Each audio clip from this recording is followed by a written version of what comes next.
On October 10th, 1987, being on the job as a full-time firefighter for about 2 months, uh, responded to a structural fire with 3 children entrapped, and unfortunately they did not survive. We had one night, we had 3 overdoses. I've seen it more than once. When a baby's dead, their mother will start to like wail. It's a really heartbreaking noise.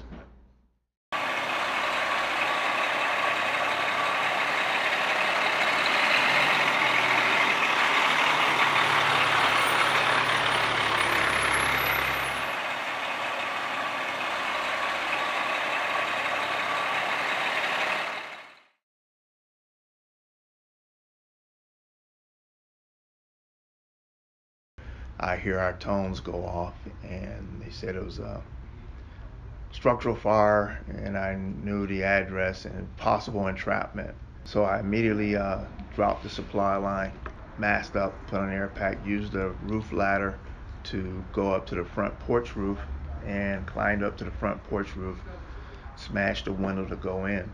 Smoke was banked all the way down to the floor. You can't see a thing. So I'm feeling around, feeling. I didn't feel anything in the front bedroom there, so I worked my way through the hall to the back bedroom.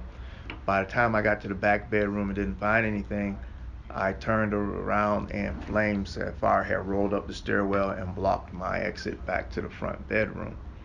So I smashed out the window on the back bedroom and went out on the porch roof. By that time, my guys had knocked some of the fire down, so I went back in to go try to find the kids. And when I come around the corner back into the front bedroom, I bumped into the crib, and there was an infant in the crib. And I missed that crawling through the first time. I did see it. I thought it was a table because I was low. I didn't know it was a crib. Then I looked up under the bed and found her 2 brothers under the bed. And all 3 of them were obviously deceased, especially the infant. 2 of them were in their 40s, and we were able to bring them back. And the third one was a 22-year-old, and we couldn't bring her back. And her parents were there. It was in her parents' house, and that one was that was a rough night. Which it's always sad when anyone, it doesn't matter what age, that's the problem with this epidemic. It affects literally everybody. You do your job. You try to be as professional as you can. But at the time, I had little kids. I had babies about the same size. It kind of throws you. You get a little more empathy for kids. You see a lot more things from a kid's perspective. You know how scared they are when you're on the call. You notice that, like, is their mom sick or their dad sick?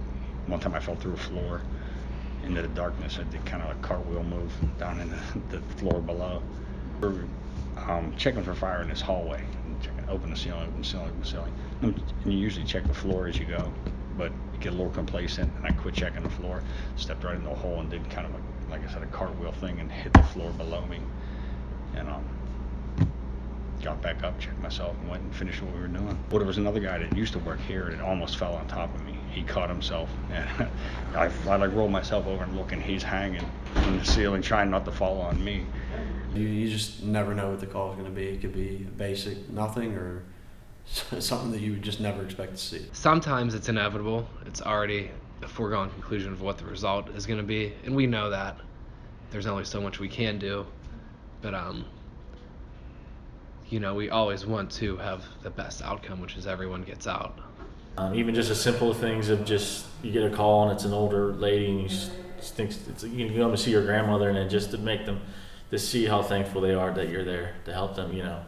Being in Oakland, we've had some funny calls. 18-year-old college chick in the dorm. She came in as an entrapment call. Arm was caught in a desk drawer. We're riding there and thinking, what are they talking about? How does someone get their arm caught in a desk drawer? We show up, sure enough, she's stuck up to her shoulder into a desk drawer. And we can't get her out. We've tried maneuvering the desk, doing this and that. We end up having to sawzall the desk apart to get her free. Her girlfriends were in the room, and they were in tears because they were laughing so hard. I mean, it's one of those things. Like I said, you never know what you're going to get. Being able to go to career day was one for me. Just talking to the kids and seeing like that they're actually interested in you. And then like some of the questions, they like, first question, pow, how much you guys make? I was like, hold up, whoa. Like, but then there were like little dudes who like, the one guy, I think he was like 8 years old. He wanted to be a firefighter.